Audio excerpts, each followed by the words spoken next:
I arrived with a suitcase in one hand and a gift bag in the other. The house was quiet, too quiet for December 23rd. No scent of cinnamon candles, no Nat King Cole playing from Mom's Bluetooth speaker, just silence. Then the door opened.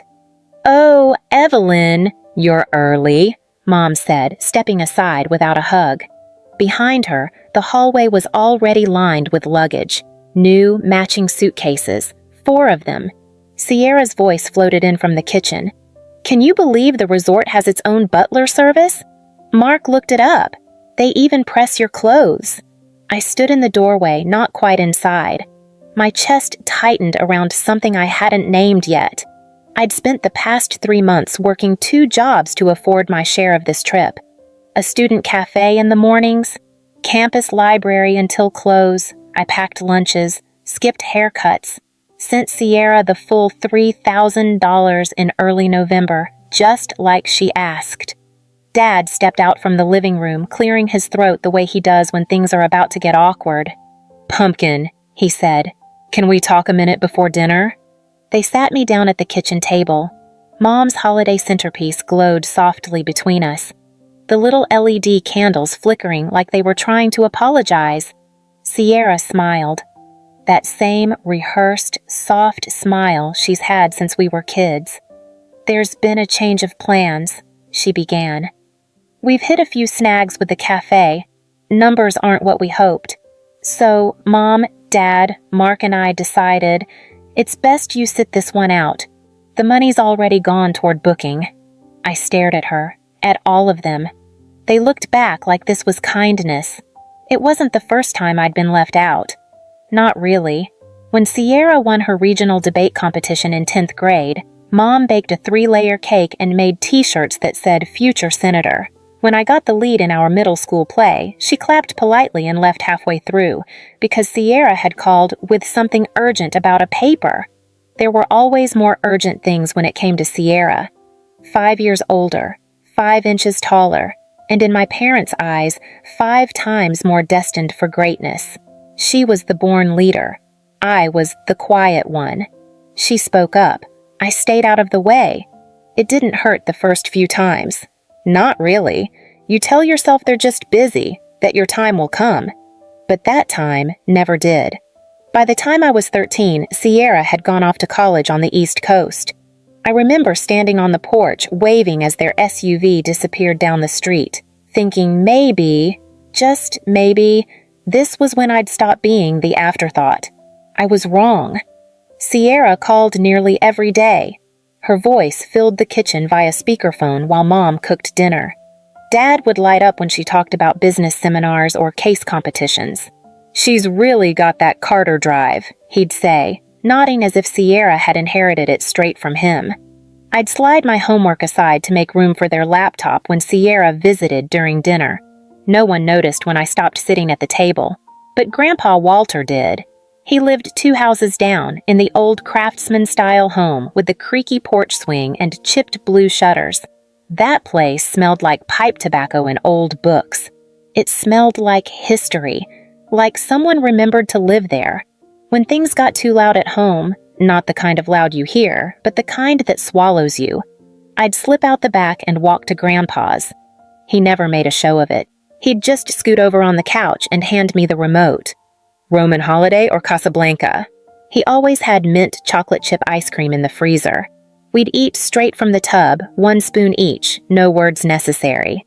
Other nights we played chess, or listened to jazz, or sat out on the back deck, watching the sky change shape. "You don't need the spotlight, Evelyn," he said once. "People think it's where greatness lives, but sometimes the best ones stay just out of it, until the moment matters." He never said Sierra's name, never needed to. When I turned 16, he taught me how to drive. When I got rejected from student council, he bought me a paint set and said, "You're allowed to make your own picture." And on the worst days, like the time Mom forgot to pick me up from practice because Sierra needed help with a grant application, he'd say nothing. Just hand me a soda and slide a comic book across the table. Sometimes silence is the loudest kind of love. Was it really love from my parents? If it only showed up when Sierra wasn't already taking up the space? I kept waiting for them to notice me. They didn't. I got accepted to UC Berkeley with a partial scholarship. Mom mentioned it in passing to the neighbors after asking if they'd seen Sierra's startup video. But Grandpa took me out for steak dinner, just us two.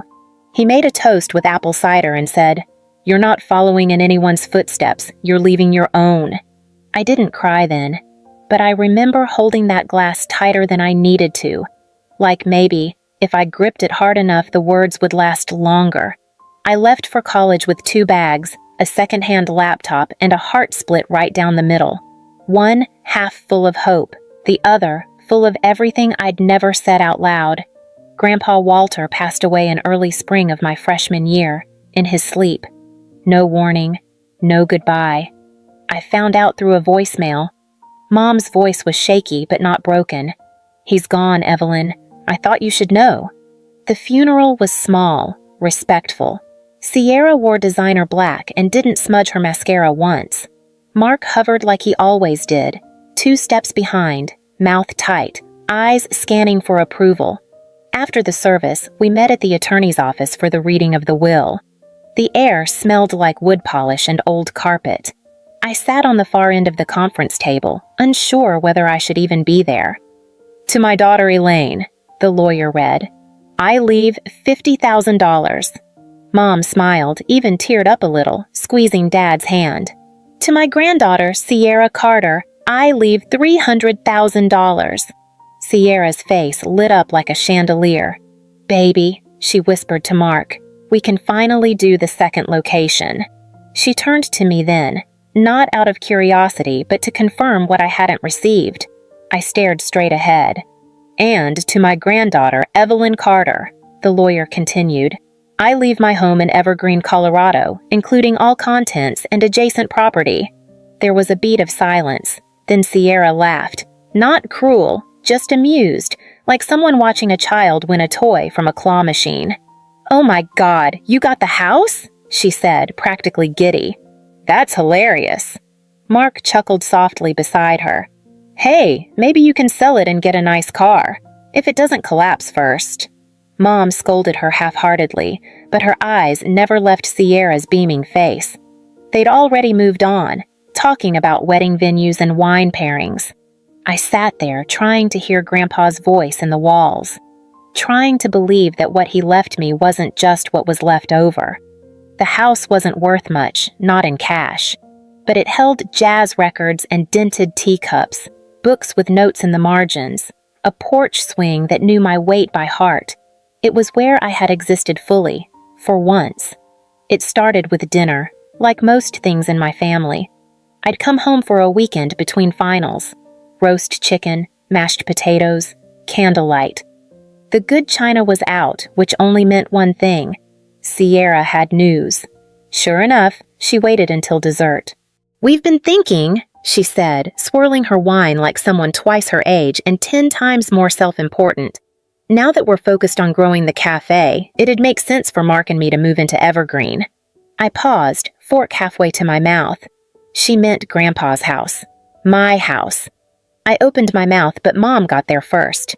"Honey, it's perfect timing. You're away at college most of the year, and Sierra and Mark could really use the space." I waited for the follow-up, the courtesy question, but none came. Dad nodded. "They're responsible. They'll take care of it." "And of course," Sierra added, setting her glass down with theatrical care, "we're family. You're not seriously thinking of charging rent, are you?" The room laughed. I didn't. I'd run the numbers, property taxes, maintenance, utilities. The house might be mine on paper, but living in it, or even keeping it, came with a cost. "I was thinking of renting it out," I said quietly. The silence was quick and sharp. Mom sighed, the way she did when I'd bring home anything less than an A. "Oh, sweetheart, why let strangers into Grandpa's space? Family comes first." Mark was suddenly interested in his potatoes again. Sierra smiled, not at me, but past me, as if I wasn't even part of the discussion anymore. That night, I lay awake in my childhood bed, listening to the familiar creak of pipes, wondering how something could be legally mine but emotionally unavailable. I could have said no. I could have told them to find their own place, But what would that have changed? They wouldn't hear me. They never had. I threw myself into work like it might save me. Campus cafe from 6 to 10, 3 classes, 2 labs, library assistant until midnight. I skipped takeout. I skipped birthdays. I sold old textbooks online. And every time I thought about quitting, I pictured myself in the sun, with my family, in St. Bart's.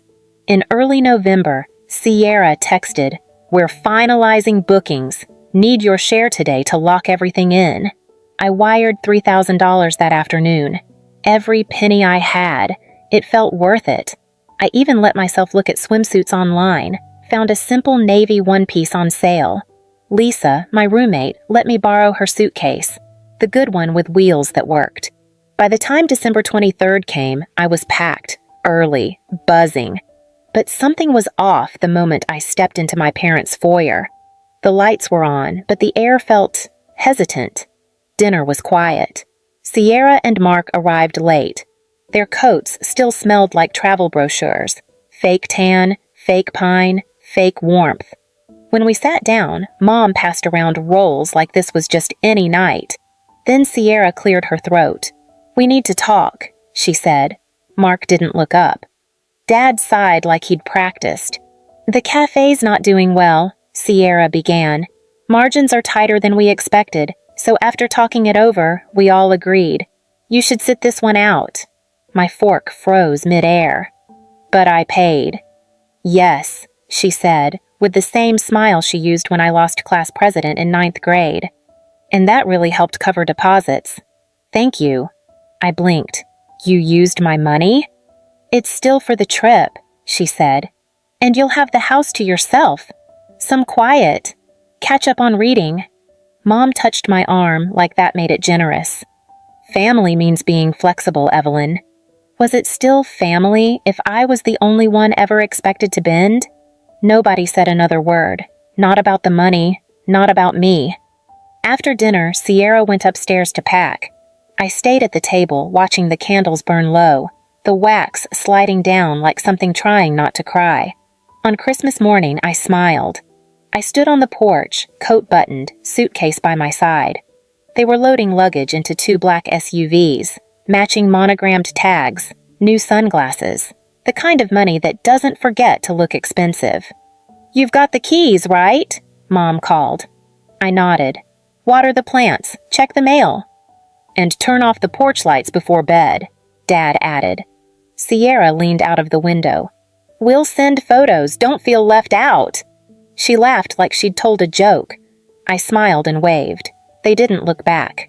The second the SUVs turned the corner, I went inside. Not my parents' house. My house. Evergreen was still. Snow falling in soft, slow flakes. Inside, the air was warm but wrong. Sierra's things were everywhere. Designer coats in Grandpa's closet. Mark's shaving kit on the bathroom sink. Their wedding photo sat where Grandpa's chessboard used to be. I stood there for a long moment, letting the silence return to the room. Then I moved. I started in the bedroom, packed clothes, shoes, skincare, into boxes. Next, the kitchen, espresso machine, imported olive oils, their engagement mugs.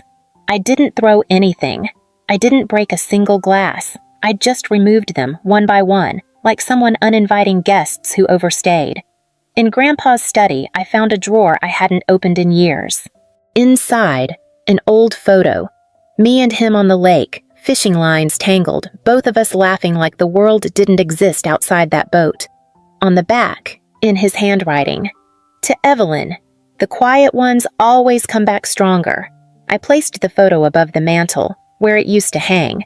Then I called a moving company, paid triple for a holiday job. They came, no questions asked. By sunset, everything was boxed and gone. Last stop, the locksmith. He was an older man with salt and pepper hair and kind eyes. "Rough Christmas?" he asked. I smiled. "Just long overdue." He replaced every lock. When he finished, he handed me the new keys. I didn't celebrate. I didn't call anyone. I just sat on Grandpa's old armchair, wrapped myself in the quilt he used to keep by the fireplace, and listened to the creak of the floor settle under only my weight.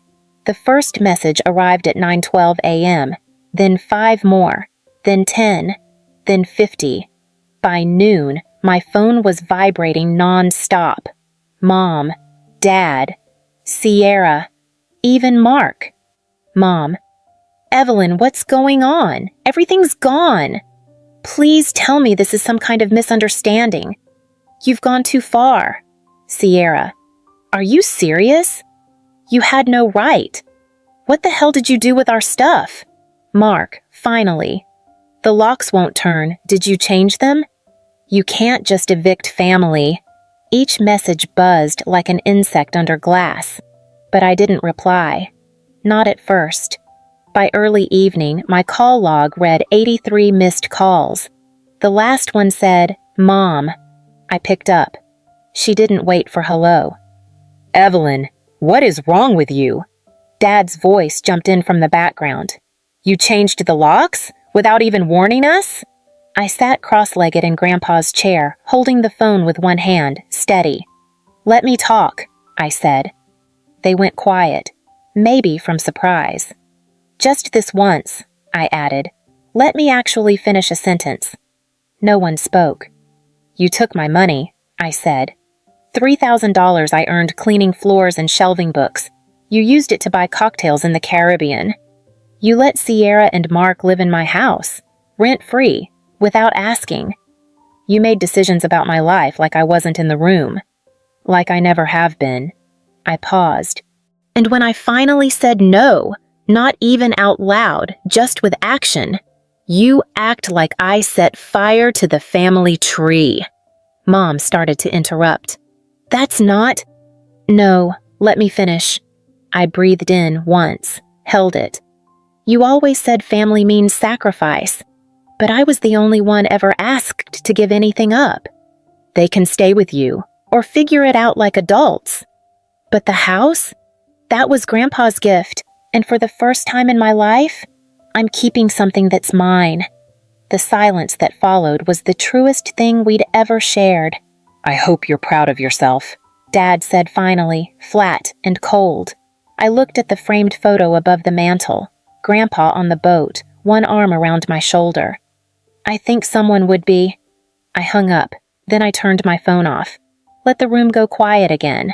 Not empty. Just, finally, mine. That was a year ago. I'm in my final semester now, graduating in May. The house in Evergreen is no longer a relic. It's a rental. I hired a property manager. A retired teacher and her husband live there now with their golden retriever and their herb garden. They send postcards sometimes. The rent covers taxes and insurance, with enough left over to build savings, something no one ever taught me, but Grandpa probably hoped I'd learn. Sierra's cafe went under 6 months ago.